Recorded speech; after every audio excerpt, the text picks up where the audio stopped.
আমাদের হাতে করা পায়ে বেড়ি আমরা আসামি ফেরওয়ারি আপনার কোটে নবী হেজাবি নিচে এসি আমাদের হাতে করা পায়ে বেড়ি আমরা আসামি ফেরওয়ারি আপনার কোটে নবী হেজাবি নিচে এসি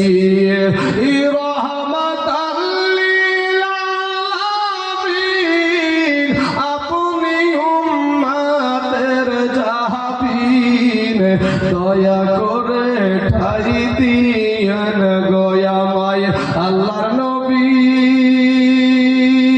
মায়ার নবী গো আপনি আমার জীবনের জীবন এ দয়ার নবী নূরের নবী গো আপনি আমার জীবনের জীবন ভাইরে আমাদের মতো নয় অপরাধী মিজানের পাল্লাই উঠাই যদি ক্ষমা পাইবার আশা নাই আমার আছে বাপ কি গো বাপেরা আছে কারো আশা না আমরা যে গুনাহগুলা করেছি যত গুনাহ করেছি এই বিবেকের আদালত দিয়ে যদি একটু বিচার করেন না বিবেক তো খাটাইতে জানেন না বিবেকটা তো অন্ধ হয়ে গেছে বিবেকটা তো গুনাহে গুনাহে একেবারে কলটা একবারে পাথর হয়ে গেছে বিবেক যদি খাটাতেন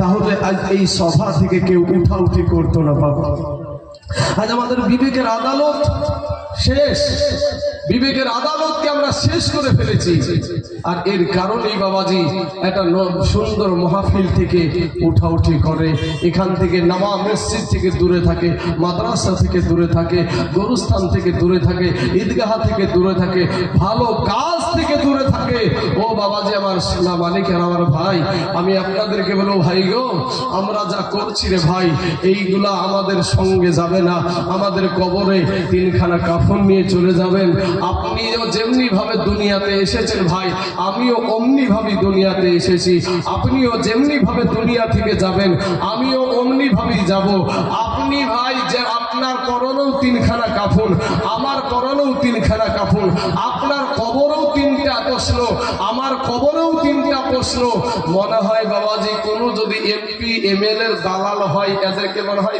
এক আধখান বেশি দেয় নাকি গো ভাইয়া এমপি এমএলএ এর দালালি যারা করে এক আধখান বেশি দেয় না বাবা একখানা দেয় না এত মাস্তানি যার জন্য বম হাতে নিলা যার জন্য তুমি বন্দুক হাতে নিলা যার জন্য তুমি আজকে পুলিশের মার খেলা যার জন্য বাড়ি ছাড়া হলা সেই ব্যক্তির যার জন্য তুমি জেল খেটে আসলা সেই ব্যক্তিও তোমার মরণের সময় কোনো কাজে লাগবে না তাই কবি বলছে ওরে আমাদের মতো নয় অপরাধী মিজানের পাল্লায় উঠাই যদি ক্ষমা পাইবার আশা নাই আমার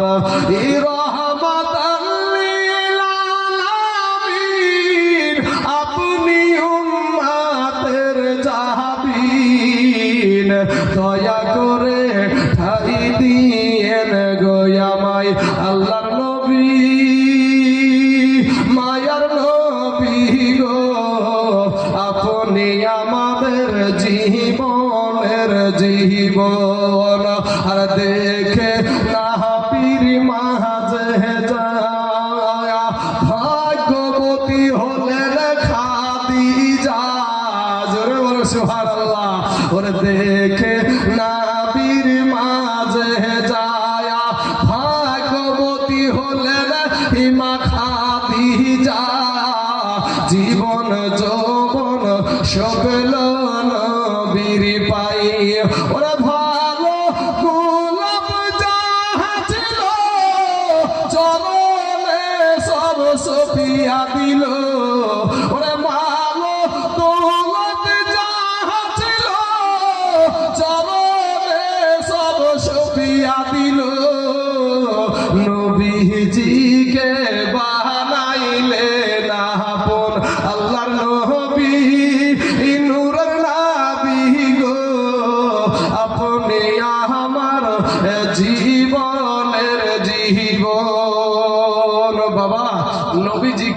নিজের জীবনের চাইতেও বেশি ভালোবাসতে হবে।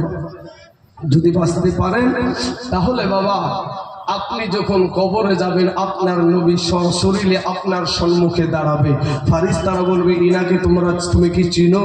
সঙ্গে সঙ্গে বলবে ইনি হলেন আমার আখিরি জামানার নবী, আমার এতিম নবী, মায়ার নবী, আমাদের জন্য এই নবী উহুদের জমিনে দন্দান মুবারক শহীদ করে দিয়েছিল। এই নবী আমাদের জন্য তায়েফের ময়দানে রক্তাক্ত হয়ে বেহুশ হয়ে পড়েছিল। আমাদের কারণে এই নবী পেটে পাথর বেঁধেছিল। সঙ্গে সঙ্গে বাবাজি কবর, হাসর, মিজান, পুলসিরাত সব রাস্তা আপনার জন্য আলোকিত হয়ে যাবে। জোরে বলেন সুবহানাল্লাহ। বাবারে এই ভারতের জমিনে ইংরেজদের আমলে একটা বই লিখেছিল, ও যুবক, নওজোয়ান, তরুণ, তারা কেমন ইমানদার, তুমি কেমন ইমানদার ভাই, তুমি কেমন মুসলমান, সে কেমন মুসলমান ছিল। আমার নবীর শানে বই লিখলো, বইটার নাম দিয়েছিল রঙ্গিলা রসুল। জোরে বলেন নাউজুবিল্লাহ। আমার নবী রঙ্গিলা রসুল ছিল না বাবা। আমার নবীজির আদর্শে, আমার সব আদর্শতে ভুল আছে কিন্তু আমাদের নবীর আদর্শতে কোনো ভুল নাই। জোরে বলেন সুবহানাল্লাহ। আল্লাহর কোরআন বলছে লাকাদ কানা লাকুম ফি রাসূলিল্লাহি উসওয়াতুন হাসানাহ। আমার আল্লাহ বলছেন সমগ্র জাহানের জন্য উত্তম আদর্শ দেওয়া হয়েছে আপনার আমার নবীর ভেতরে। জোরে বলেন সুবহানাল্লাহ। ভাই আমার আদর্শতে ভুল আছে বাবা, আমি ভুলের ঊর্ধ্বে না, আমার আদর্শতে ভুল আছে। আমার বাপজির আদর্শে কোথায় জাল শাসনের লোক না তো, ও জাল শাসনের লোক হলে রাস্তা পেলে না, এখানে পাইতো। ঠিক আছে, জালসা শুনতে আসলে ভাই চাবি হারাবে না। যদিও ভাইটা আমাদের আদর্শ, আমার নবীর আদর্শ নিয়ে আমাদেরকে চলতে হবে। যে কথা পড়েছি একবারে কাজে একবারে জায়গায় মিলিয়ে গেছে বাবাজি। নবীর আদর্শ যে কেউ বিপদে পড়লে তাকে সহযোগিতা করা, নাকি সে যদি বিধর্মীয় হয় তাও তাকে সহযোগিতা করা। তো যার মোটর সাইকেলের চাবি সে দেখেন না, নিশ্চয় আমার মতো বলে যে 100-র মধ্যে 95% মুসলমানের বাচ্চা দেখবেন, মুসলমানের বাচ্চা। একটা মোটর সাইকেলের চাবি পাওয়া গেছে ভাই রাস্তাতে, আপনার মোটর সাইকেলের চাবি পাওয়া গেছে, তো আপনি মোটর সাইকেলের চাবিটা নিয়ে যাবেন, স্টেজে জমা আছে সভাপতির কাছ থেকে প্রমাণ দিয়ে আপনি চাবিটা নিয়ে যাবেন। হ্যাঁ বাবাজি আমার সোনা মালিকেরা, তো নবীর আদর্শের আয়াত পড়েছিলাম তাই না? লাকাদ কানা, আল্লাহর কোরআন এমন বক্তা আছে বাবাজি, প্রথমে কতগুলো আপনাদের সম্মুখে আমি হাদিস কোরআনের আয়াত পড়েছি, পড়িনি? অনেকগুলো আয়াত পড়েছি, পাশাপাশি মাঝে মাঝে পড়তে আছি। আবার বলছি দেখবেন এখনো কিছু বক্তা আছে যে প্রথমে একটা আয়াত পড়ে তারপরে গোটা জালসাকে নামিয়ে দিল, সুর দিয়ে মানুষকে পাগল বানিয়ে দিল। মানুষ বুঝে আরে শুনতে কি মজা লাগলো রে, ঠিক আছে, শুনতে কি মিষ্টি রে, কি আল্লাহ কথা দিয়েছে রে। কিন্তু বাবাজি এটা কোরআন না, একটা হাদিস নাই বাবাজি, কিছুই শিক্ষা ভিতরে ঢুকলো না। হে বাবা, এই জালসা শুনে আপনার লাভ কি হলো? আল্লাহর কোরআন বলছে লাকাদ কানা লাকুম ফি রাসূলিল্লাহি উসওয়াতুন হাসানাহ। আমার আল্লাহ সমগ্র জাহানের জন্য উত্তম আদর্শ দিয়েছে আপনার আমার নবীর ভেতরে। জোরে বলেন সুবহানাল্লাহ।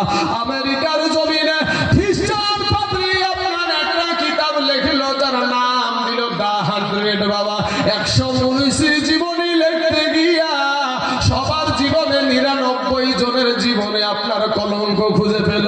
কিন্তু আমাদের নবী, ও যুবক তোমাদের নবী, ওই নবীজির আদর্শে কোনো ভুল পাই নাই, তাই আমাদের নবীর নামটা 1 নম্বরে দিয়েছিল। জোরে বলেন সুবহানাল্লাহ।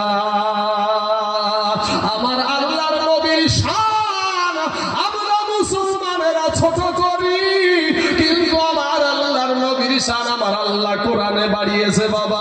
আল্লাহ কোরআনে বলেন ওয়া ইন্নাকা লাআলা খুলুকিন আযীম। আমার নবীর আদর্শকে, আমার নবীজির আদর্শকে আল্লাহ বলছেন খুলুকিন আযীম, আখলাকুন নবী, যার ভিতরে কোনো ভুল নাই। জোরে বলেন সুবহানাল্লাহ। বাবা শোনা, আজিম শব্দটা ব্যবহার করি আমরা যখন রুকুতে যাই, তখন কি বলি গো? সুবহান রাব্বিয়াল আজিম। কার শানে ব্যবহার করি এই আজিম শব্দটা? আল্লাহর শানে। আর আমার আল্লাহ আমার নবীর শানে ব্যবহার করছে, ওয়া ইন্নাকা লাআলা খুলুকিন আযীম। আমার নবীর আদর্শ এত বড় যে আদর্শের মতো আর কেউ না। অথচ আমার মতো মৌলভী সাহেব বলে নবী আমাদের মতো মানুষ। আমি তাদেরকে গালি দেব না ভাই, আমি তাদের জন্য দোয়া। গালি দেওয়াটা আমার নবীর আদর্শ না, গালি দেওয়া আমার নবীর আদর্শ না। আল্লাহর কাছে দোয়া করি যে আল্লাহ তাদেরকে হেদায়াত দান করুক। সকলেই বলেন আমিন।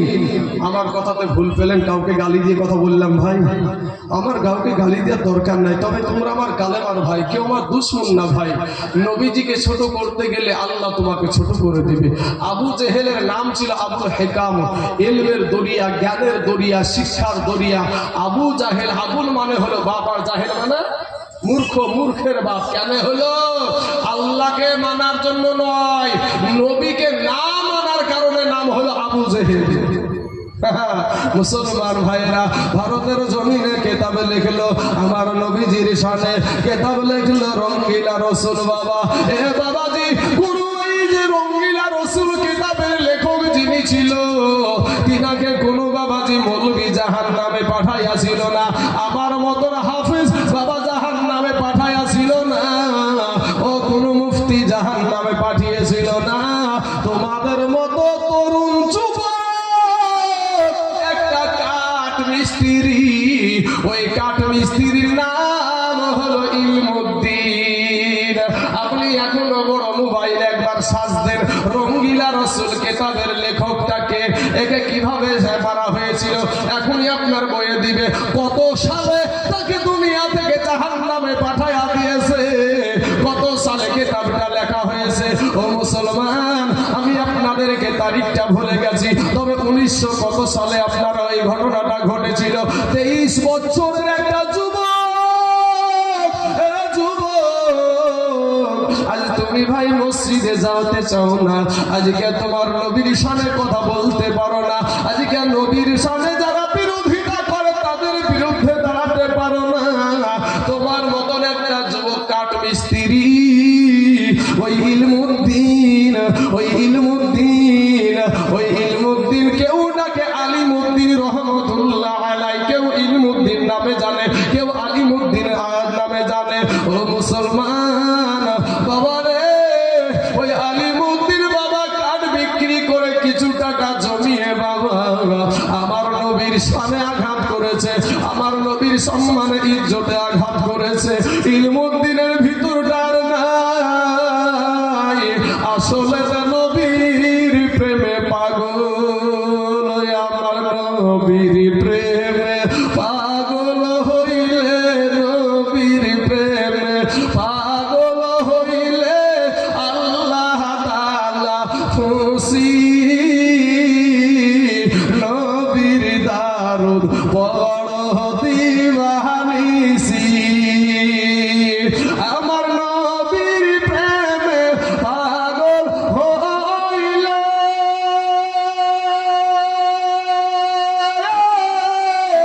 আমার আল্লাহ পাকের দিদার মিলে গো। জোরে বলেন না সুবহানাল্লাহ। বলা যে আমার সোনা মানিকেরা, ইলমুদ্দিন নবীর প্রেমে পাগল, নবীর আশিক, নবীর দেওয়ানা। ইলমুদ্দিন কাঠ মিস্ত্রি হতে পারে বাবারে, একটা মুচি হতে পারে, একটা মেথর হতে পারে। ইসলাম ধর্মটা এমন একটা ধর্ম, একটা মুচিও গিয়ে মসজিদের সামনে কার কাতারে দাঁড়াতে পারে না। পারে না কথা?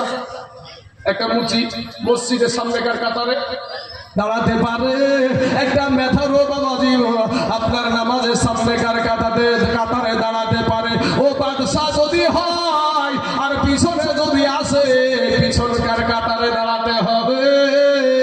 এটাই হলো ইসলাম ধর্মের আইন। আজকে মুসলমানদের আইনকে নিয়ে বাবাজি আমাদের ভারতের জমিনে বিজেপির এক সংসদ বলে উঠল, মুসলমানের ইসলাম ধর্মে নাকি জেনা করা যায় আছে। জোরে বলেন নাউজুবিল্লাহ। এ মুসলমান যুবকেরা, ও ভাই জানেরা, ইসলাম ধর্মের যেটা আইন, যদি ভারতবর্ষের জমিনে যদি এই আইন যদি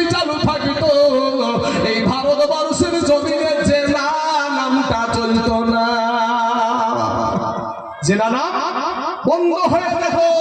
কারণ ইসলাম ধর্মের আইন হলো কেউ যদি জেনা করে ওকে পাথর মারিয়ে ফেলো। কথা ঠিক না ঠিক না?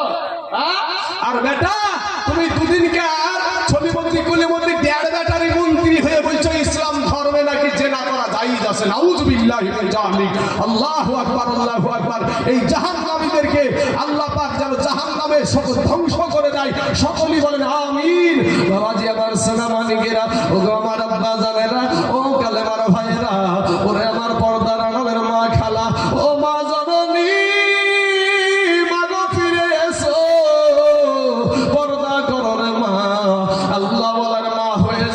সন্তানকে নামাজি বানাও রে মা। সন্তানকে যেহেতু সন্তানের প্রধান শিক্ষিকা হলো তার মা, মা যাকে সন্তানকে যেই শিক্ষা দেবে ওই শিক্ষাই কিন্তু সন্তান বড় হবে রে বাবা। যুবক রে, কথায় কথা চলে আসলো ইলমুদ্দিনের ঘটনা আমি বলবো আপনাদেরকে। তবে বাবাজি, ভালো সন্তান যদি পেতে হয় তাহলে আগে মা ভালো লাগে। মা যদি ফেসবুক দেখা হয় সন্তানও ফেসবুক দেখা হবে। মা যদি বাবা টিভি দেখা হয় সন্তানও টিভি দেখা হয়। ও মুসলমান ভাই, এই ভারতের জমিনে যখন কোনো মুসলমান ছিল না, এই ভারতের জমিনে যখন কালেমাওয়ালা ছিল না, ভারতের জমিনে খাজা মাইনুদ্দিন চিশতি রহমতুল্লাহ আলাই উনি বাবাজি দুনিয়ার ভারতের জমিনে আসলেন, হিন্দুস্তানের জমিনে পা রেখেছিলেন বাবা। একটা নয় দুটো নয় রে বাবা, 80 থেকে 90 লক্ষ বিধর্মীকে কালেমা পড়ে মুসলমান বানিয়েছিল। জোরে বলেন এ বাবাজি আমার সোনামানিকেরা, ভারতের জমিনে 80 থেকে 90 লক্ষ বিধর্মীকে কালেমা পড়ে মুসলমান বানিয়েছিলেন। এটা শুধু যে আমরা জানি তা না, স্কুলের বাবা ইতিহাস যারা পড়ে ওই ইতিহাস বইয়েও কিন্তু এই ঘটনাটা দেওয়া আছে বাবা। সোনামানিক ইনি যখন মায়ের কাছে ফিরে গেলেন, মাকে মা দেখেন মনটা বড় আনন্দিত, মনটা বড় খুশি, মনটা বড় আনন্দিত রে বাবা। ইন্দিবিন টাইমে বাপ বলছে, মা বলছে, বেটা মঈনুদ্দিন, ও বেটা মঈনুদ্দিন, শুনোর বেটা, আমি তোমার মা দেখতে পাচ্ছি রে বেটা, তোমার মনটা বড় আনন্দিত দেখা যায়, তোমার মনটা বড় খুশি দেখা যায়। বিষয়টা কি, ব্যাপারটা কি? মঈনুদ্দিন একটা ডাক দিয়ে বলছে, মঈনুদ্দিন বলছে, মা গো, আমি হিন্দুস্তানের জমিনে পা রেখেছিলাম গো মা, আমি ভারতবর্ষের জমিনে গিয়েছিলাম ও গো মা, আমার হাতে হাত দিয়ে একটা নয় দুটো নয় 80 থেকে 90 লক্ষ বিধর্মী কালেমা পড়ে মুসলমান হয়েছে। জোরে বলেন। মা একটা ডাক দিয়ে বলছে, বেটা মঈনুদ্দিন রে, ওটাতে ওরে বেটা মঈনুদ্দিন, এটাতে তোমার আনন্দ করার কোনো দরকার নাই, এটাতে তোমার আনন্দ করার কোনো বিষয় না। তুমি আজকে যা কিছু হয়েছো আমি মা জননীর ত্যাগের কারণে হয়েছো। জোরে বলেন সুবহানাল্লাহ। বেটা তুমি যা কিছু হয়েছো আমি মা জননীর ত্যাগের কারণে হয়েছো। খাজা মাইনুদ্দিন চিশতি রহমতুল্লাহ আলাই উনি বলছে, মা আমি এত কষ্ট করে আল্লাহর ইবাদত করি, আল্লাহর ইবাদতে মশগুল হয়ে থাকি, আর তুমি বলছো যে তোমার ত্যাগের কারণে হয়েছি, আমার জন্য তুমি কি এত ত্যাগ স্বীকার করেছো বলো তো মা। মা তখন ডাকে দিয়ে বলছে, বেটা মঈনুদ্দিন রে, ওরা বেটা মঈনুদ্দিন, তুই যেদিন থেকে আমার পেটে এসেছিস রে বেটা, আমি তোর মা বেটা রে, আমি একটা রাত্রি তাহাজ্জুদের নামাজ কাজা করিনি। জোরে জোরে বলুন সুবহানাল্লাহ। ও বেটা মঈনুদ্দিন, শুধু তাই না রে বেটা, আমি তোর মা, তুই যখন দুনিয়ার জমিনে প্রসব হয়ে গেলি, আমি তোর মা, বিনা ওযুতে আমি তোকে কোনোদিন আমার স্তনের দুগ্ধ খাওয়াইনি। জোরে বলেন সুবহানাল্লাহ। আজ আমার মা ও মা, তুমিও একজন মা। মায়ের আছে তো পর্দার আড়ালে নাকি? মায়ের আছে তো, দেখেন এখানে বোঝা যাচ্ছে যে মারা পর্দা থেকে দেখছে। মা গো, আমার মাও মা, তুমিও একজন মা। ও মা, আপনাদের ইমাম সাহেবের মাও মা, তুমিও একজন মা। আমার আগের বক্তা মাও মা, তুমিও একজন মা। খাজা মাইনুদ্দিন চিশতি রহমতুল্লাহ আলাইহির মাও মা, তুমিও একজন মা। মাগো, মনটা কি চাই না যে আমি ওইরা গেলে আমার বেটা আমার জন্য একটু দোয়া করবে, সেই দোয়াটুকু একটু শিখিয়ে রেখে যাই। আমার আল্লাহ কোরআনে বলে দিয়েছে, রব্বির হামহুমা কামা রাব্বায়ানি সাগীরা। মাগো, কি শিক্ষা দিলার মা সন্তানকে। এই সন্তান তোমাকে কিয়ামতের দিন জাহান্নামে নিয়ে যাবে। মা, রেডি থেকে রে মা। একটা বার সতর্ক করে গেলাম বাবাজি, আমি জানি না আমার 1.5 ঘন্টা খুঁজতে কতটুকু টাইম আছে আমার জানা নাই, কিন্তু বাবারে আমি আপনাদের দেশের মা বোনদেরকে বলবো, মা মাগো, দিলখানা নরম করে একটা কথা শুনো মা। তোমার সন্তান, তোমার ছেলে যখন জাহান্নামের আসামি হবে মা, ওই সন্তান বলবে, মা আল্লাহ গো, এটা আমার মা জীবনে কোনোদিন আমাকে নামাজ পড়ার জন্য একটা থাপ্পড় মারেনি, আমাকে বেত্রাঘাত করেনি। ও গো আল্লাহ, আমাকে অন্য কাজের জন্য আমাকে আঘাত করেছে, কষ্ট দিয়েছে, কিন্তু আমার জনম দুঃখিনী মা, আমার বাপ আমাকে নামাজের জন্য বলেনি। রোজার মাস যখন এসেছে, রোজা করতে চেয়েছি, শরীর খারাপ হয়ে যাবে বলে মায়ের বাপে রোজা করতে দেয় নাই গো আল্লাহ। যদি আমি জাহান্নামে যাই, আগে আমার বাবা আমাকে জাহান্নামে দেন। ও মা, খালারা শোনেন মা, 4টা কাজ করবেন গো মা। পর্দা করেন গো মা, নামাজ পড়েন, রমজান মাসে রোজা করেন, আর স্বামীর খিদমত করেন। এই 4টা কাজ যদি করো মা, আল্লাহর 8টা জান্নাতের দরজা তোমার জন্য খোলা। জোরে বলেন সুবহানাল্লাহ। এ বাবারা, ইলমুদ্দিনের টাকাটা স্ত্রী রে বাবা, আমার নবীর প্রেমে পাগল করা হয়ে আমার নবীকে ভালোবেসে, যে আমার নবীকে রঙ্গিলা রাসূল বলল, তাকে আমি দুনিয়ার জমিনে আর রাখবো না, তাকে দুনিয়াতে আর থাকতে দেব না। আমার নবীকে যে এত বড় কথা বলতে পারে, আমি একজন নবীর আশিক, আমি একজন নবীর পাগল, আমার নবীকে আজকে ভারতের জমিনে রঙ্গিলা রাসূল বলবে, আমি তাকে ছেড়ে দেব না।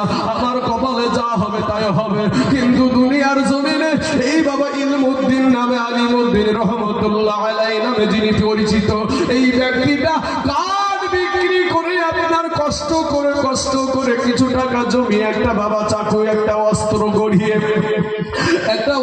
গড়িয়ে বাবা আমার শরীরের পোশাকের ভিতরে নিয়ে সর্বপ্রথম মা জননীর কাছে হাজির। মার কাছে গিয়া হাজির, মাকে একটা গিয়ে ডাক দেয়, মা গো, আমি তোমার বেটা ইলমুদ্দিন, আমি নবীর প্রেমে পাগল, আমি নবীর প্রেমে পাগল, দুনিয়া ছাড়তে পারি গো মা, আমার নবীর বেইজ্জতি আমি ছাড়তে, তা বেইজ্জতি করনেওয়ালাকে আমি ছাড়তে রাজি না। ও মা, আমাকে তুমি শেষবারের মতন দেখা দাও গো মা, দুনিয়ার জমিনে মনে হয় আর দেখা হবে না গো মা, যদি দেখা হয় জান্নাতে দেখা হবে। জোরে বলেন সুবহানাল্লাহ। কারণ শহীদি মউতটা ভাই, একবার দুরূদ পাক পড়েন, আল্লাহুম্মা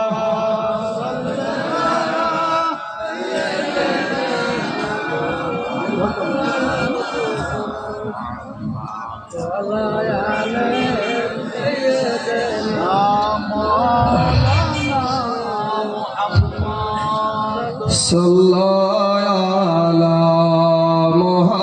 মুহাম্মাদিন, সাল্লাল্লাহু আলা মুহাম্মাদ, হরদম জবান পাক নামে মুহাম্মাদ, হরদম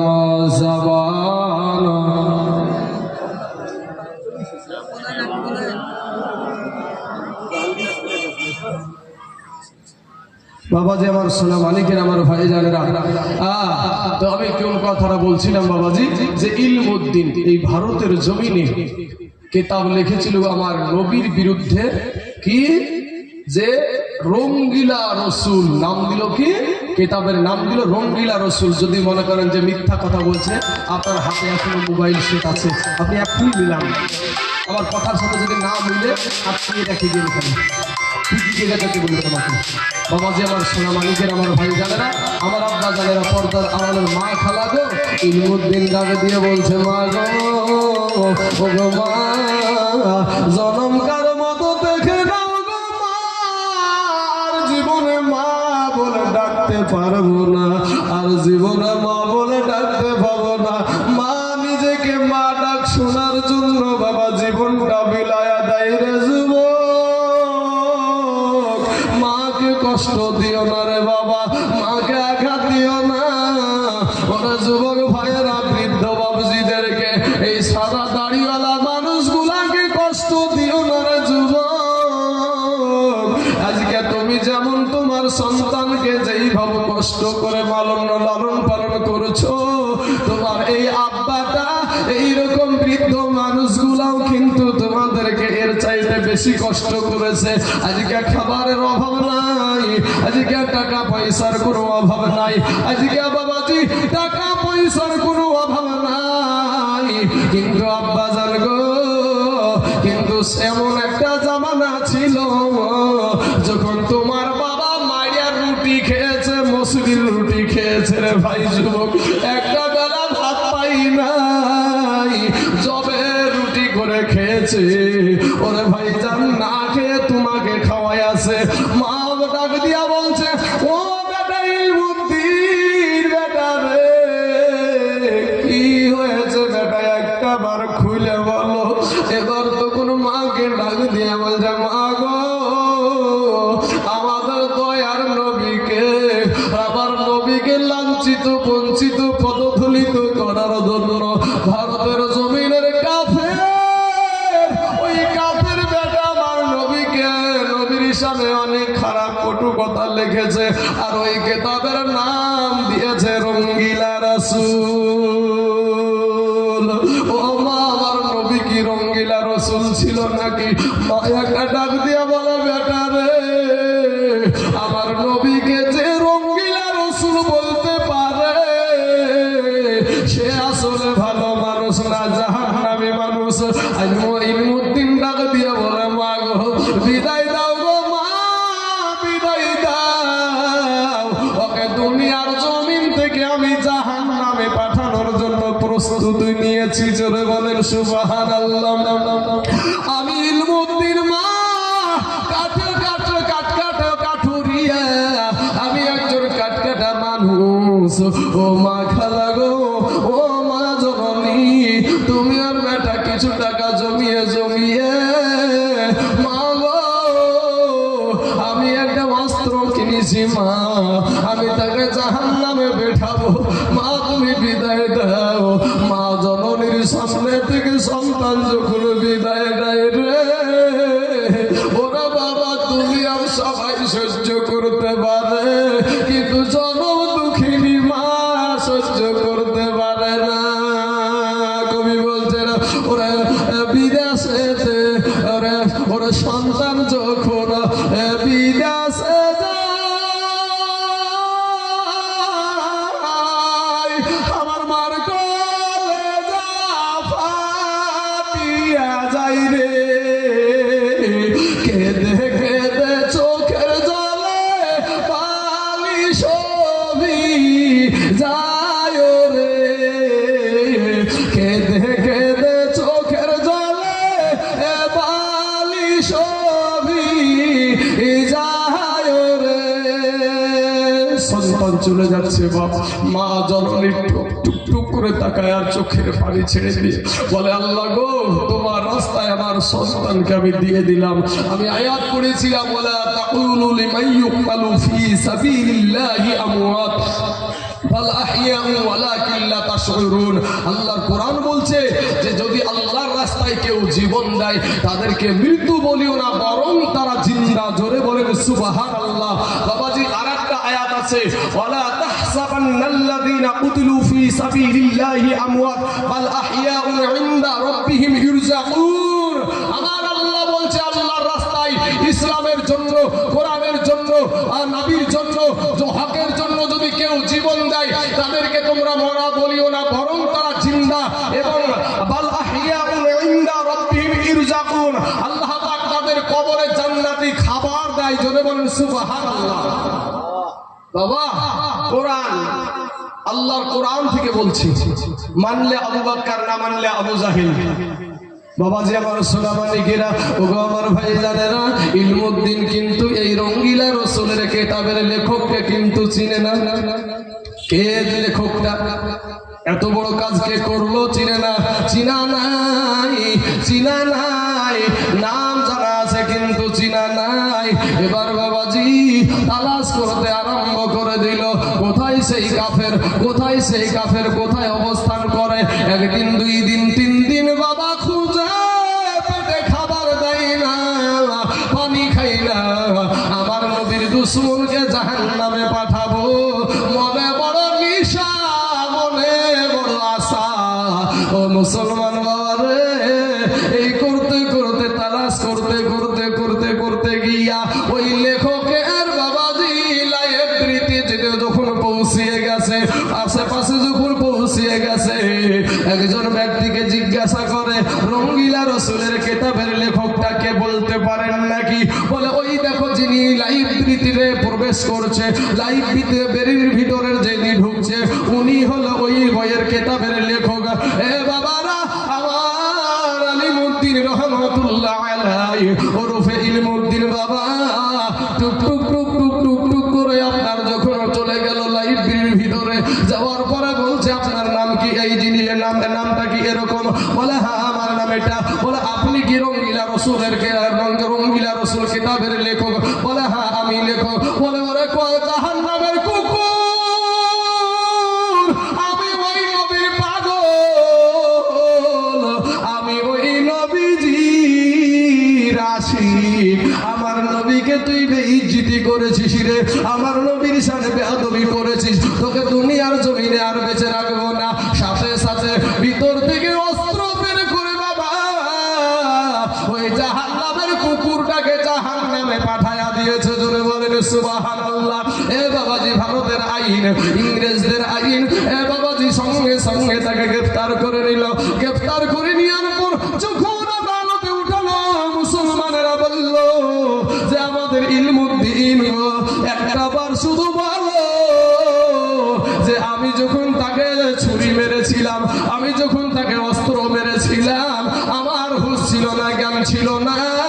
আমরা তোমাকে, আমরা এখান থেকে বাঁচিয়ে নিব, আদালত থেকে বাঁচিয়ে নিব।